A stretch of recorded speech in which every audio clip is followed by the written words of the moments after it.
মধ্যপ্রাচ্যে আবারও বাড়ছে উত্তেজনা। একসাথে ৫০০ মার্কিন সেনার ওপর হামলার খবর ঘিরে বিশ্বজুড়ে শুরু হয়েছে আলোচনা।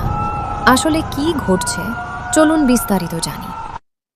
সাম্প্রতিক কিছু আন্তর্জাতিক রিপোর্ট অনুযায়ী ইরান এবং যুক্তরাষ্ট্রের মধ্যে সম্পর্ক আবারও চরম উত্তেজনার দিকে যাচ্ছে।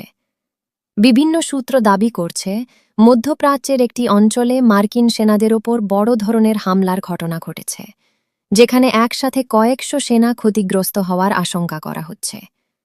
তবে এখন পর্যন্ত এই সংখ্যাটি, বিশেষ করে ৫০০ সেনা, পুরোপুরি নিশ্চিতভাবে কোনো বড় আন্তর্জাতিক সংবাদ মাধ্যম নিশ্চিত করেনি।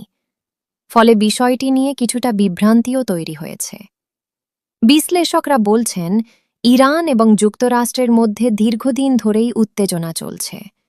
বিভিন্ন সময় সামরিক ঘাঁটি, ড্রোন হামলা এবং পাল্টা হুমকির ঘটনা ঘটেছে। এই নতুন ঘটনার পর পরিস্থিতি আরও জটিল হয়ে উঠতে পারে বলে ধারণা করা হচ্ছে।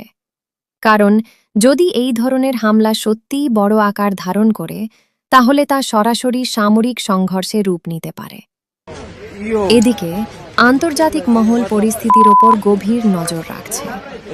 অনেক দেশই চাচ্ছে যেন এই উত্তেজনা বড় যুদ্ধে না গড়ায়।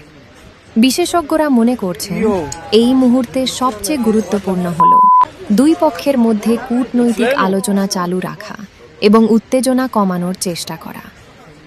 সবশেষ আপডেট জানতে আমাদের ফলো করুন। আমরা আপনাকে সব সময় সত্য, নির্ভরযোগ্য এবং দ্রুত খবর দেওয়ার চেষ্টা করি।